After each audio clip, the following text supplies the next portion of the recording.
J'ai comme du soleil bizarre sur mon visage en ce moment. Un instant. Bonjour tout le monde! Bonjour! OK, je vais juste régler mon soleil. Un instant, tout le monde qui sont en train de regarder. Je reviens. Un instant.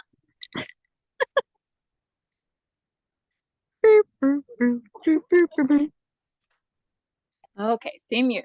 Alors, bonsoir tout le monde. On va juste donner à les gens, on va leur donner la chance de se joindre à nous. On va leur donner une autre minute et ensuite, on va commencer.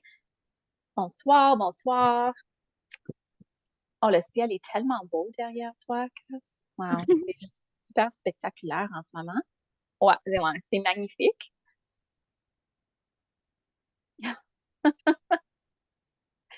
Ta caméra est vraiment bonne, hein? On voit, c'est parfaitement, c'est incroyable. Alors, bonsoir tout le monde. On va attendre un autre 30 secondes et ensuite on va commencer notre conférence.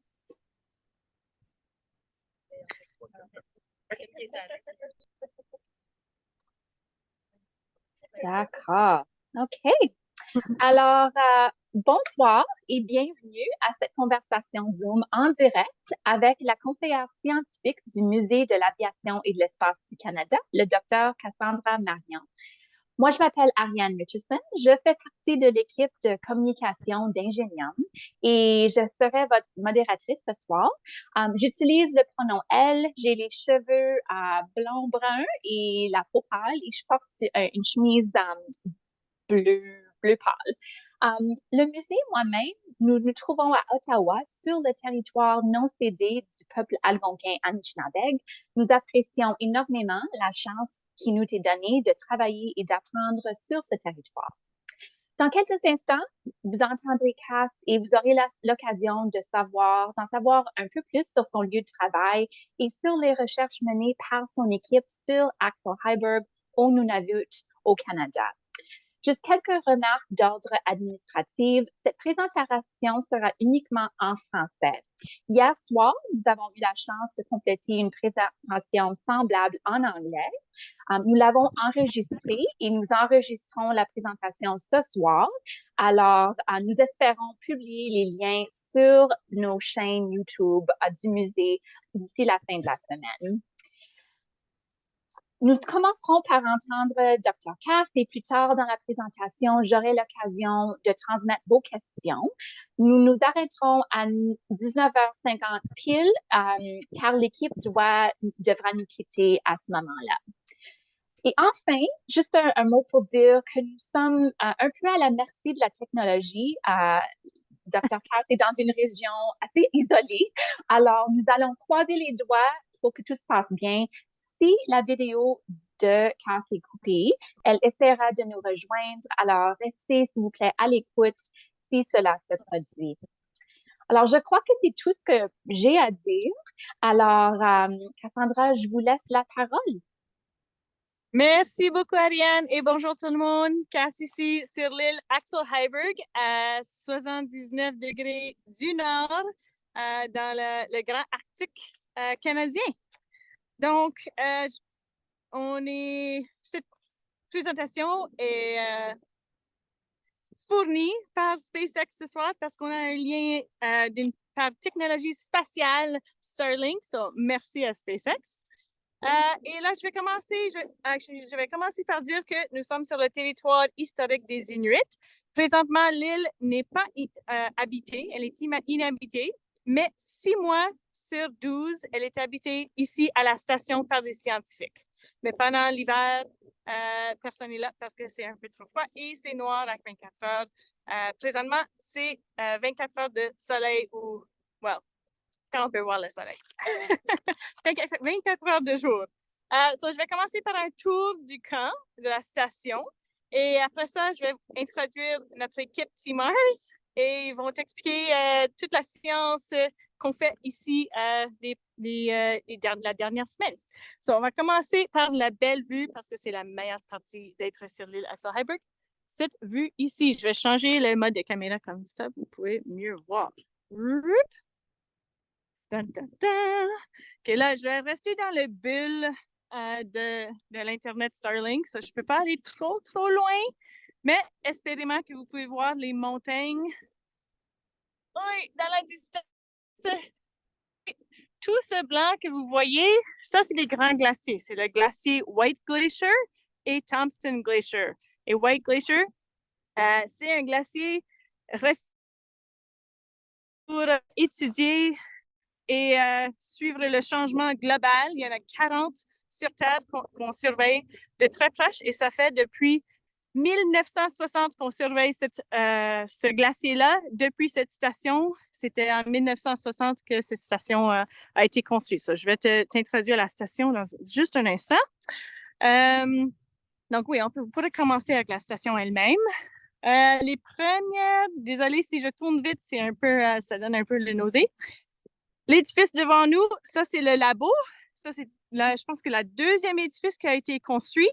En bas de la colline, là-bas, il y a un autre labo très semblable. Ici, l'édifice, c'est comme à moitié laboratoire et l'autre moitié, il y a des lits superposés. Donc, il y a quelques gens qui peuvent rester là-dedans.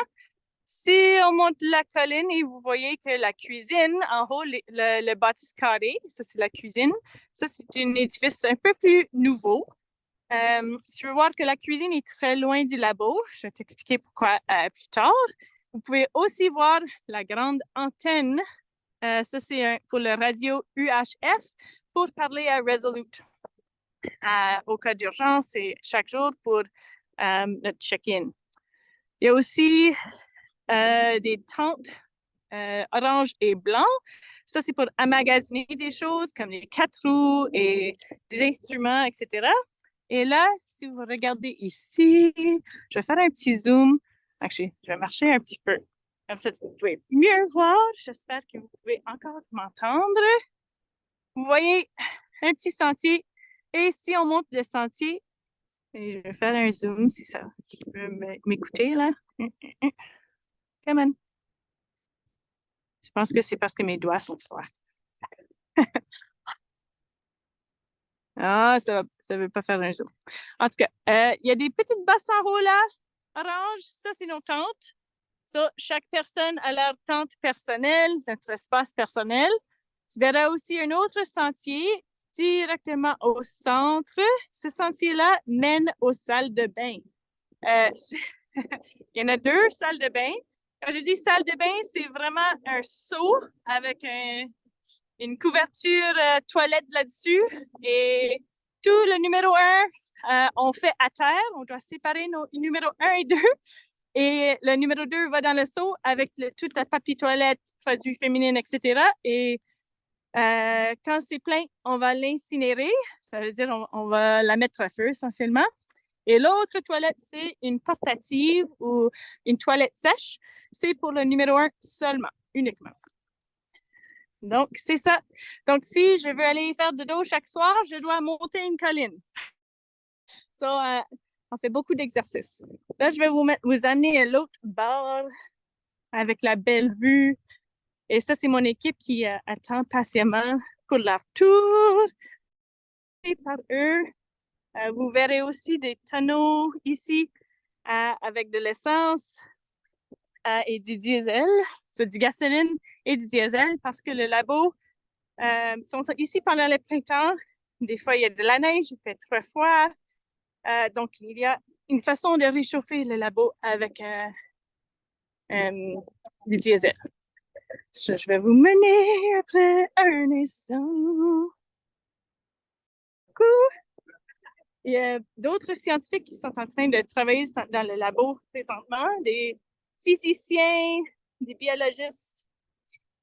OK, là, on a la belle vue. Cette montagne devant nous s'appelle Wolf Mountain. Et nous sommes sur le Fjord Expedition. So, ici, c'est un peu difficile à voir là, mais ce petit bout de glace-là, ça, c'est la glace sur le fjord qui mène à l'océan Arctique. Et vous voyez que la station est en partie sur un lac et le lac est en partie gelé. Mais ce que je veux identifier en particulier, c'est ici. Est-ce que ça va me laisser faire un zoom? S'il vous plaît. Aïe. OK. Mais il y a une zone pas mal plat, juste à la base de cette montagne-là.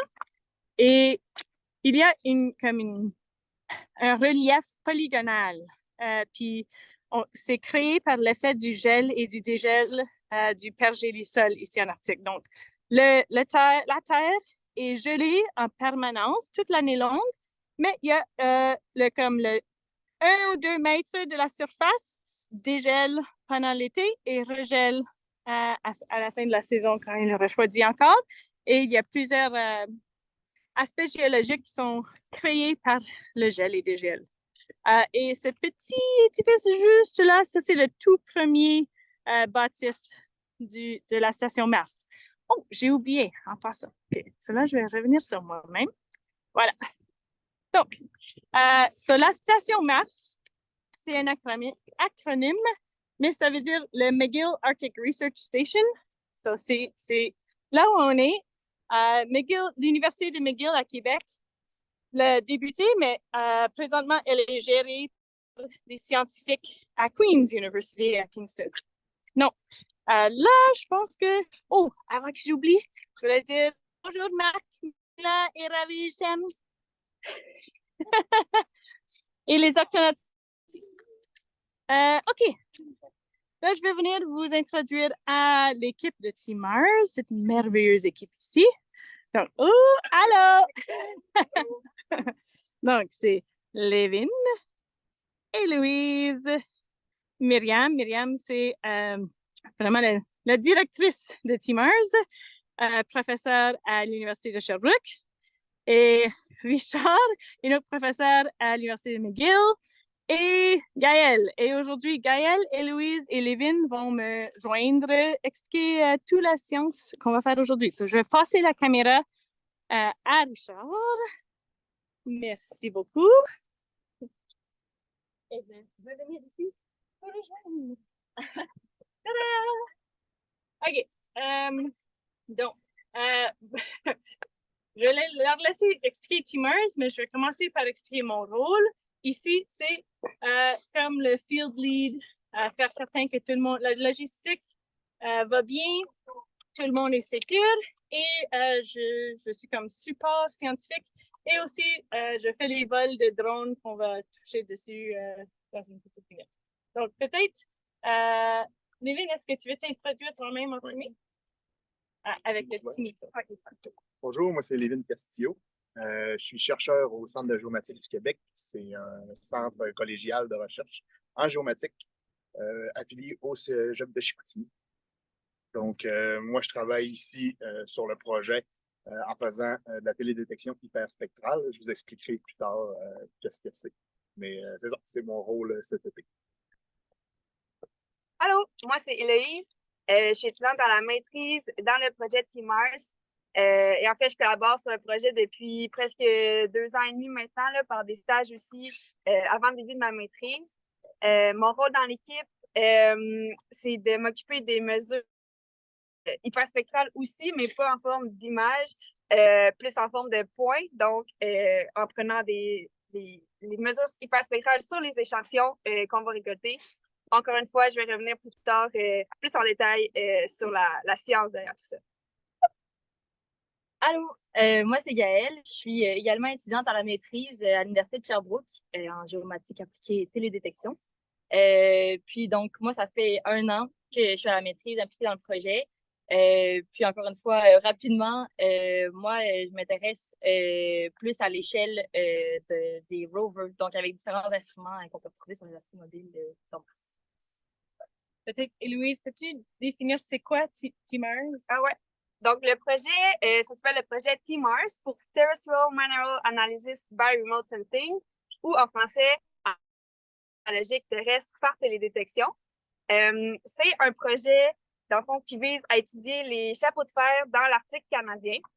Qu'est-ce qu'un chapeau de fer? C'est une formation géologique qu'on retrouve en surface. Donc, c'est des roches qui sont essentiellement oxydées, donc orange, rougeâtre ou jaunâtre. Donc, ils sont très bien visibles à la surface du sol. Et on étudie ces formations géologiques-là, les chapeaux de fer, puisque ce sont des bons analogues à la planète Mars. dû à leur historique de formation, à leur composition géologique, ainsi qu'au milieu dans lequel ils se forment. Donc, l'Arctique canadien, qui est un bon milieu analogue à la planète Mars. C'est un milieu froid, aride, qui n'a pas beaucoup de végétation, comme vous pouvez voir derrière moi. Donc, c'est ça, globalement, on étudie les chapeaux de fer pour mieux comprendre leur processus de formation et aussi pour tenter de les détecter à partir des images satellitaires. Donc, de développer des nouvelles méthodes de détection pour éventuellement transférer ces méthodes-là à la planète Mars et voir qu'est-ce qu'on peut faire avec la détection de tout ça par les images satellites. Et donc, Gaëlle, est-ce que tu pourrais nous expliquer pourquoi ça t'intéresse, les chapeaux de fer, de point de vue astrobiologique? Oui, certainement. En fait, les chapeaux de fer, ce sont des formations qui se forment dans un contexte où création d'eau liquide dans les minéraux. Et donc, ce sont des milieux qui pourraient être propices à avoir regardé certaines traces de vie passée sur Mars. Donc, c'est des sites d'intérêt pour la recherche de biosignatures sur Mars. Et donc, ce qu'on fait en fait dans l'Arctique, c'est vraiment d'être capable de caractériser d'un point de vue minéralogique et biologique les chapeaux de fer pour être capable de mieux, en fait, être capable d'appliquer ces connaissances-là en terrain martien. Super. Mais peut-être on pourrait pour qu'il explique c'est quoi une caméra hyperspectrale, ça fait quoi, ça sert à quoi? En fait, une caméra hyperspectrale, contrairement à une caméra standard, là, comme on a sur notre téléphone, ça prend des images. Premièrement, celle-là qu'on utilise prend des images dans l'infrarouge. Donc, ce n'est pas de la lumière qui est visible à l'œil nu. Et on vient décomposer cette lumière-là en plusieurs images de couleurs différentes. Et avec ça, on est capable d'avoir une signature spectrale. Donc, d'être capable de différencier ce qui se trouve sur l'image. Donc, que ce soit des sols, de la végétation, n'importe quel, en fait, élément du sol, à partir de cette différenciation-là au niveau du spectre. Parfait. Donc, vous pouvez voir peut-être qu'on étudie ces chapeaux de fer à des différentes échelles avec des différentes techniques. So, pourrais-tu, peut-être, Héloïse, expliquer ces différentes échelles et comment ils complémentent Hélo? Oui. Dans le fond, dans le projet TMARS, il y a quatre échelles principales qui sont utilisées par les différentes étudiantes. Donc, on a une étudiante qui étudie plus la géologie à l'échelle régionale à partir des images satellitaires et des différentes méthodes de traitement de ces images-là pour, un peu comme Levin a expliqué, différencier les cibles au sol, donc la végétation versus les différents types de roches qu'on observe dans la région. Ensuite, un peu plus précisément, moi, j'étudie spécifiquement les chapeaux de fer. Donc, parmi toutes les formations géologiques, je me concentre sur les chapeaux de fer, encore une fois, à partir des images satellitaires pour tenter d'améliorer les méthodes de détection et de caractérisation de ces formations spécifiques-là. Ensuite, on a Gaëlle qui s'intéresse plus dans un chapeau de fer à l'échelle des couches. Donc, moi, c'est juste en surface, à partir des airs. Gaëlle va faire des coupes dans les chapeaux de fer, va s'intéresser aux différentes couches et utiliser des instruments portatifs, comme on peut voir ici, pour caractériser, encore une fois, à distance, les différentes biosignatures ou les différentes signatures qu'on peut observer dans les différentes couches pour mieux les caractériser. Et on a une autre étudiante qui est venue sur le terrain l'année dernière avec nous, qui utilise plus les techniques de laboratoire, donc à vraiment prendre des échantillons de manière très stérile et non contaminée, va étudier les lipides à l'intérieur des couches pour justement caractériser un peu les possibles biosignatures qu'on peut retrouver dans les chapeaux de fer sur Terre, dans le but de faire le lien avec la planète Mars par la suite. Gaëlle, est-ce que tu aimerais expliquer c'est quoi cette approche pour échantillonner, pour prendre des échantillons biologiques? Oui, ben c'est sûr que justement, quand on arrive sur un chapeau de fer, l'idée, c'est de contaminer le moins possible les échantillons en les touchant avec nos mains, etc. Donc, l'idée, c'est ça, on échantillonne avec des gants, avec des outils stériles. Ensuite, on met les échantillons dans des sacs, justement, qui ont été stérilisés préalablement. Puis après, on les garde au froid pour s'assurer que la composition biologique soit modifiée le moins possible pour les analyses en laboratoire. je vais peut-être juste ajouter. Tantôt, j'ai expliqué un peu c'est quoi un chapeau de fer, mais peut-être pour vous donner une meilleure idée, c'est vraiment un sol qui est très poudreux.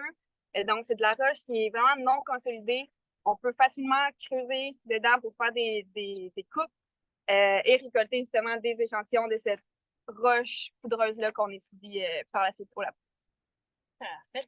Est-ce que vous voulez rajouter quelque chose avant qu'on fait une petite démo? Tu expliques qu'est-ce que tu as dans tes mains, là? Ça va. Je pense qu'on peut passer avec lui. OK, Ouais. vas-y.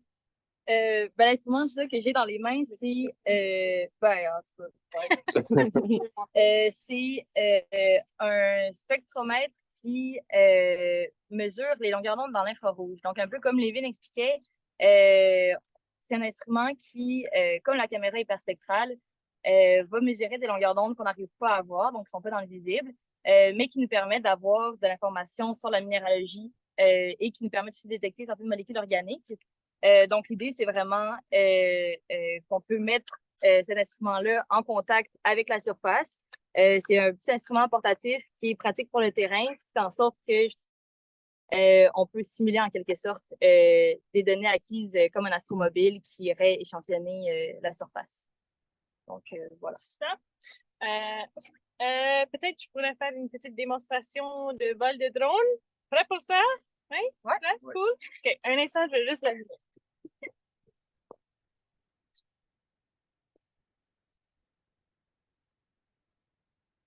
Pendant que Kat s'installe son drone, dans le fond, depuis tantôt, on parle de rover, un peu d'astromobile. Donc, l'idée, c'est un peu de faire une mission qui serait un peu analogue à une mission de rover martien sur Mars. Donc, c'est ça, on a des instruments au sol, comme Gaël a montré, qui permettent de un peu répliquer ou faire comme les mesures prises par un rover. Et là, on a le drone avec casque qui permet de faire comme, par exemple, l'hélicoptère martien Ingenuity, donc d'aller voir plus loin, d'aller voir en avance où on ne serait pas capable de voir a priori pour nous permettre de mieux décider où est-ce qu'on veut aller et qu'est-ce qu'on veut échantillonner avec ça. Exactement. Donc, j'ai le privilège de leur fournir des images et des vidéos de contexte. Je vais vous montrer de proche la petite caméra. Et là, tu peux voir, elle est sur un petit support, un gimbal en anglais, qui est la garde à niveau, vraiment, qui évite que l'image soit bossue, essentiellement. Donc, moi, je vais juste reculer un petit peu parce que je vais faire frapper quelqu'un avec la drone. Mais vous voyez qu'il y a une cage autour des hélices. Il y en a 4 hélices. C'est tout petit, 249 grammes.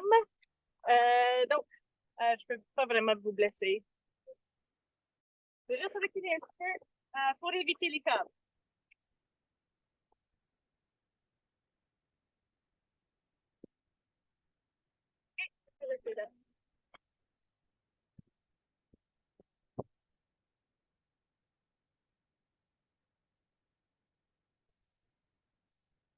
Ça va? Elle va monter juste un peu au début.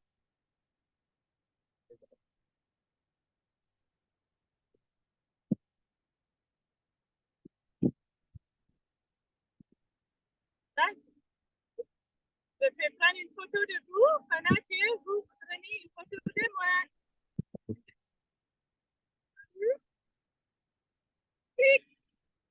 Je vous vois.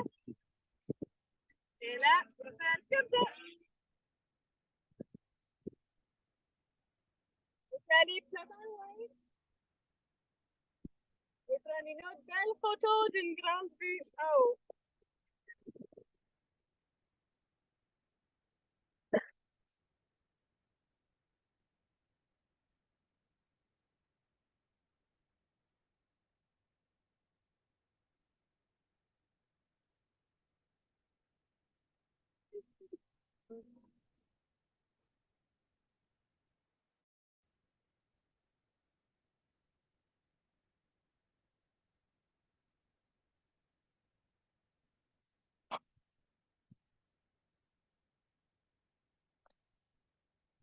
Voilà!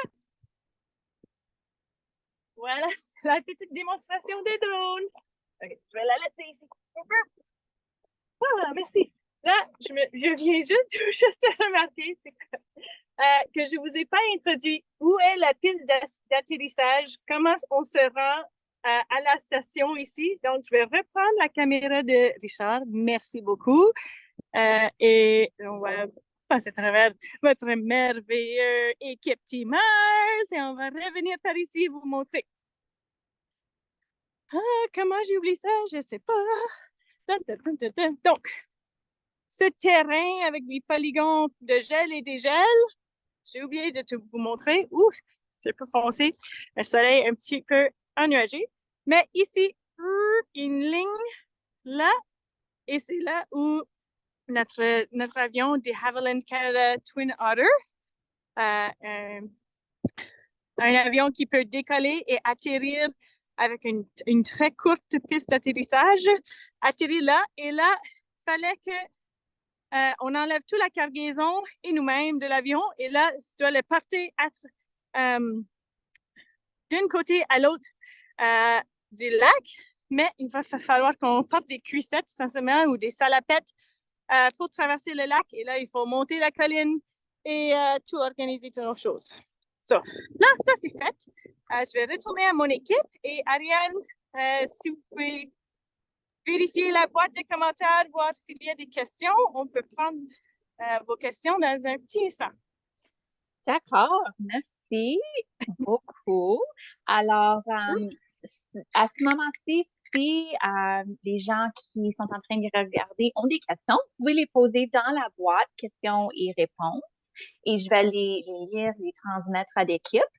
Peut-être lorsque les gens contemplent leurs questions, je vais commencer avec une question que moi j'ai en ce moment, et qu'il s'agit de votre nourriture. Alors, est-ce que vous pouvez décrire un petit peu comme qu'est-ce que vous mangez? J'imagine que c'est pas comme du lait qui sort du frigo et nécessairement de la nourriture fraîche. Et est-ce qu'il y a des similarités à la nourriture qu'on mangerait, que les gens mangeraient s'ils étaient en espace? OK. Héloïse, est-ce que tu veux commencer avec ce que toi tu as préparé? Là, je te suis. Ouais. OK. Dans le fond, pour l'expédition scientifique qu'on fait en ce moment, il y avait beaucoup d'aspects logistiques à considérer. Entre autres, le fait qu'on est limité en espace de réfrigérateur et congélateur, qu'on ne savait même pas nécessairement si on pourrait avoir accès. Donc, ce qu'on a fait, c'est qu'on a préparé à l'avance beaucoup de nourriture déshydratée, des repas faits à base d'éléments déjà déshydratés, qu'on a préparé, calculé les quantités et tout ça pour 6 personnes, pour 12 jours. Et toute la nourriture a été envoyée au mois de mai, en fait, mai-juin, ici dans l'Arctique avant nous. Donc, toute notre nourriture est arrivée à peu près un mois avant nous. Et là, on l'a récupéré, on est venu ici avec et on a juste besoin d'eau, dans le fond, pour réhydrater nos repas. Puis c'est vraiment bon, varié. Puis on a un peu d'espace de frigo, donc on a pu amener quelques légumes frais, du fromage, etc. Mais c'est essentiellement de la nourriture sèche ou déshydratée. Pour les... C'est quoi la deuxième partie de la question? Pour l'espace? L'espace, mais... Ouais. Ah oui, t'en as déjà. Pour rajouter à ça, il y a un peu de nourriture que j'ai déshydratée à la maison pour rajouter à la nourriture qu'Héloïse a préparée. Si vous regardez Twitter, #TeamMars, vous pouvez voir des images de à quoi ça a l'air, cette nourriture-là. Oui, puis comparé à l'espace, la nourriture est très semblable, à part la nourriture fraîche, mais de temps en temps, ils ont une cargaison chaque 2 mois environ, où il y a 1 ou 2 jours de pommes, oranges, choses comme ça. Mais c'est très, très semblable. Dans l'espace, ils reçoivent des petits sachets de nourriture déshydratée, ils rajoutent de l'eau chaude, puis ils attendent que ça hydrate, puis là, ils mangent. C'est pas tellement différent. Nous, un peu... La nourriture est un peu divisée au lieu de comme une sachet avec tout le repas inclus. Mais l'autre chose qui est très semblable, c'est aussi la précision de combien de nourriture chaque jour à chaque personne.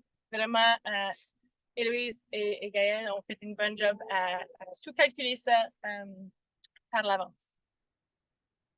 Excellent. Bien répondu, Ariane? Oui, absolument. C'est un travail fascinant et tellement impressionnant. Alors, chapeau, parce que je trouve le niveau d'organisation est vraiment impressionnant. Je vois que je commence à avoir des questions et des commentaires. Alors, je vais ouvrir la boîte à questions. La première chose, c'est en plus un commentaire. René qui dit bravo à toute cette équipe qui travaille. Alors, c'est un beau commentaire. Merci, René. La prochaine question, c'est Marc qui demande est-ce difficile de contrôler le drone? Si vous jouez des jeux vidéo, tu as probablement l'habitude à travailler tes pouces. C'est pas si difficile que ça. C'est pas difficile. Présentement, il y a comme aucun vent et je n'ai pas fait des grands mouvements ou mouvements dynamiques. J'ai juste reculé le drone et avancé. Ça, c'était pas mal facile. Mais quand il y a un grand vent, quand il y a du monde qui travaille, j'essaie de prendre des photos, des vidéos proches des autres. Je dois faire très attention. Là, ça devient de plus en plus compliqué. Il y a un avantage. Oui, il y a un avantage. Richard m'aide derrière la caméra. Il y a un avantage parce que cette drone ici, elle a un GPS inclus, donc ça aide à stabiliser la drone. Donc, s'il y a un petit peu de vent, elle peut s'arranger qu'elle reste dans la même place sans que je l'aide. Mais tu peux la piloter de façon manuelle et ça devient de plus en plus difficile. Et Richard m'a rappelé que aussi, comme on était au bord des falaises, moi, je suis comme des fois dans des positions très compliquées, comme j'essaie de rester en place sur une falaise moi-même en même temps d'utiliser mes pouces. So, il y a des défis qu'on peut créer nous-mêmes. C'est plus difficile. Excellent, merci. Prochaine question qui vient d'Anouk. Anouk demande combien ça vous a pris de temps pour vous préparer à cette expédition de recherche?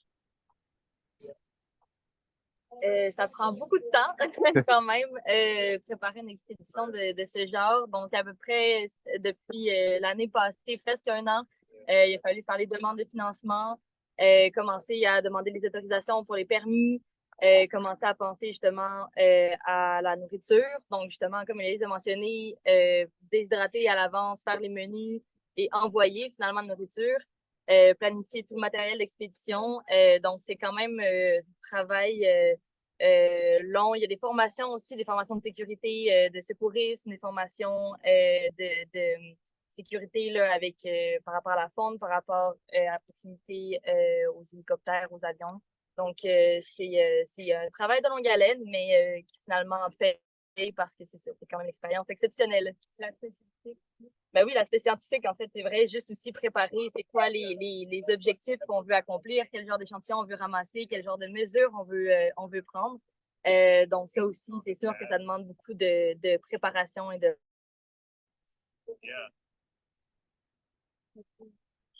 Excellent. Oh, est-ce qu'il y avait un autre commentaire sur ou on est prêt à passer à la prochaine question?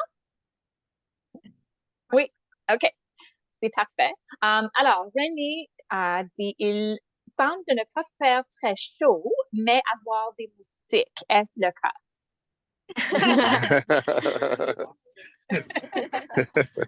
Jusqu'à maintenant, on avait été très chanceux. Il avait fait très chaud, même lui, vu que le soleil ne se couche jamais, donc on avait une température relativement constante. Aujourd'hui, c'est un peu plus frais, donc c'est pour ça qu'on est avec des manteaux et des polars en ce moment. Sinon, des moustiques. Avant, il n'y avait pas de moustiques dans l'Arctique. Là, maintenant, de plus en plus, il y a des moustiques. C'est pas les histoires de moustiques comme on peut s'imaginer dans le nord de l'Ontario ou du Québec, qui en a beaucoup, beaucoup. Mais il y a quand même, oui, des moustiques qui nous tournent autour ensemble. Je vais rajouter qu'il y a 10 ans, il n'y avait pas vraiment de moustiques en haut ici. Merci. Ah, OK. Intéressant. OK, merci. Hélène demande, avez-vous apporté votre eau? Quoi? Votre eau? L'eau potable? Oui, non, dans le fond, on n'a pas apporté d'eau. Vous avez vu tantôt, Cass vous a montré le lac qui est proche de la piste d'atterrissage. Donc, c'est l'eau du lac, dans le fond, qu'on pompe jusqu'à la cuisine à l'aide d'un tuyau, un peu comme un tuyau de pompier. Cette eau est un peu filtrée, là, mais pas nécessairement rien de plus parce qu'il n'y a pas d'agriculture, il n'y a pas d'industrie. L'eau est quand même pas mal propre déjà. Donc, c'est ça, on prend l'eau du lac comme source d'eau potable. Puis quand on part pour des longues randonnées, on a la chance de croiser des petits ruisseaux de temps en temps. Donc, on peut remplir nos bouteilles d'eau avec ça. Excellent, merci. Il y a plein de questions ici. J'ai vraiment hâte de voir toutes les belles questions. Prochaine question. Anouk demande, quel est votre financement et combien de temps est-ce que vous restez en Arctique? Je peux répondre aussi. Dans le fond, le financement principal pour le projet TIMARS provient de l'Agence spatiale canadienne. On a aussi diverses autres sources de financement pour complémenter au niveau, par exemple, des billets d'avion qui sont quand même assez de coûts élevés et d'autres petites sources de financement aussi. Et combien de temps ça prend pour se rendre ou combien de temps Combien de temps on va rester? OK, combien de temps on reste? Donc, on avait 10 jours de terrain prévus. Donc, l'idée, c'est qu'on partait de Ottawa pour se rendre à Iqaluit sur l'île de Baffin. Iqaluit. Sur l'île de Baffin, ensuite une escale à Arctic Bay, ensuite une escale à Resolute, qui est le carrefour logistique du programme du plateau continental polaire, qui est notre autre grande source de financement et soutien logistique pour toute cette expédition-là, au niveau du transport et de l'équipement terrain surtout. Donc, on passe 2 jours à Resolute pour réorganiser notre équipement. Et ensuite, on prend un plus petit avion, un Twin Otter, pour venir sur l'île Axel Heiberg, où là, on reste 10 jours en espérant que la météo soit bonne. On a été vraiment très chanceux à date, comme Lévin a expliqué, là, un beau ciel bleu jusqu'à aujourd'hui, où là, on voit des nuages pour la première fois. Donc, c'est ça, toute cette préparation, à peu près 1 an de préparation pour 10 jours de terrain. Ça montre à quel point c'est une expédition d'envergure quand même, mais qui a des retombées assez importantes au niveau scientifique. Donc, ça vaut la peine, en fait, de prendre tout ce temps pour préparer l'expédition. Excellent. Et on vous souhaite du beau temps pour le temps qui vous reste aussi. Ouais. Julien pose la question, est-ce déstabilisant de voir le soleil 24 heures par 7 jours? Est-ce que c'est C'est déstabilisant. Déstabilisant. Ah, déstabilisant. Ben, c'est sûr. On peut chacun répondre? Ouais, c'est ça. Ben, c'est certain que ça change un peu la dynamique quotidienne parce que justement, quand vient le temps d'aller se coucher le soir, ben, il fait grand soleil, donc ça prend un petit peu de temps pour se mettre dans l'ambiance dodo. Mais autrement, ça fait en sorte que justement, nos journées sont longues, on peut rester dehors longtemps, il n'y a pas de souci. Donc, c'est sûr que ça fait en sorte que généralement, on veille plus tard un peu quand même. Est-ce que quelqu'un voulait compléter? Juste pour ajouter, on a tous nos différentes approches pour s'ajuster. Comme quand on fait de l'eau, des fois, moi, j'ai comme un buff que je mets au-dessus de mes yeux et mes oreilles. Et comme ça fait le noir. Donc, ça me dérange pas trop. Il y a aussi d'autres approches. Qu'est-ce que vous faites? Ouais, ben, des fois, je fais juste fermer mes yeux, puis c'est quand même des grosses journées, fait qu'on est fatigué, puis je m'endors quand même facilement. Mais d'autres fois aussi, je mets quelque chose sur mes yeux, puis ça aide quand même à dormir mieux, là. Moins de micro-réveils pendant la nuit, puis là, il fait super clair. Puis comme, est-ce qu'il est genre 1h du matin ou 10h du matin, je sais pas. Quelque chose sur les yeux, ça aide quand même là, à mieux dormir. Mais ça aide beaucoup si tu te lèves comme à 3 heures du matin pour aller au salle de bain. Ça ne dérange pas parce que c'est clair. Ouais. Pas besoin de lampe de poche. C'est vrai. OK, merci. René demande, est-ce que vos échantillons restent avec vous le temps d'opération en terrain ou est-ce que vous les faites envoyer à l'université? Ben pour l'instant, en fait, les échantillons restent avec nous. Donc, on les récupère, comme je disais tantôt, là, on les met au congélateur. Certaines roches aussi qu'on a récoltées là, restent à l'extérieur. Mais donc, on va les ramener en avion avec nous essentiellement. Puis donc, les échantillons qu'on a gardés au froid, on va les mettre dans des glacières avec des ice packs pour essayer de les garder le plus froid possible tout le long du voyage. Mais non, c'est ça. On les garde avec nous jusqu'à notre retour. D'accord. Et une autre question qui parle de transport dans un différent sens. Lorsque Cass avant vous décrivez les salles de bain, les toilettes, elle nous dit, vous parliez de numéro 2. Est-ce que vous devez les ramener pour les éliminer de façon écologique? Non, on ne les ramène pas, mais on les cueille dans des sacs. Puis là, ici, on a comme une barrière spéciale qui peut incinérer, vraiment les brûler. On va brûler tous les numéros 2 et toutes sortes de papiers et produits féminins, tous ensemble, comme une fois chaque 2 semaines environ. Donc, à la fin, il n'y aura rien à laisser en place et rien à emporter. Parfait. On laisse aucune trace. C'est beau. Et peut-être notre dernière question, Marc demande, avez-vous vu des animaux arctiques?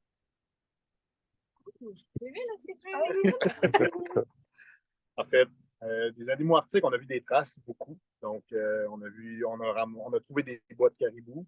On a vu des traces de bœuf musqué, mais on a finalement vu avant-hier un lièvre des neiges arctique, un lièvre arctique. Ouais. Donc, oui, on a vu, c'était notre vraiment première grande faune ici, mammifère. On a vu beaucoup d'oiseaux aussi. Des plectrophanes, des neiges, des plectrophanes, lapons, merci Gaël. Et plusieurs autres aussi espèces. On a vu comme une variété d'environ une dizaine d'oiseaux différents. Des lemmings, il y a des petits lemmings, des petits mammifères aussi, rongeurs, qu'on voit un peu partout. Et des maringouins. Excellent. Alors, je crois que c'était la dernière question et on est près de la fin de notre conférence, alors ça donne bien. Alors, de la part de tout le monde, peut-être une dernière question, je vais juste voir. Un commentaire vraiment bravo, vous êtes très impressionnant, dit René. Continuez votre bon boulot pour faire avancer la science. Alors, merci René, vous avez comme fait un survol, c'est ce que j'allais dire aussi. Un grand merci à Dr. Marion et toute l'équipe pour avoir consacré votre temps pour nous ce soir et répondu à toutes nos questions. On vous souhaite du beau temps, moins de maringouins et un grand merci pour nous avoir joints à nous. Je vais, comme j'ai mentionné, enregistrer la présentation. Je l'ai enregistrée et elle va être disponible sur notre canal de YouTube sous peu. Et dans le chat, j'ai aussi indiqué le site web de T-Mars, le projet de T-Mars. Alors, si vous êtes curieux, vous voulez vous informer un peu plus sur le projet, je vous invite à visiter le site web à votre gré. Alors, encore une fois, grand merci et bonsoir. Merci à vous. Merci beaucoup. Bonne soirée. Au revoir.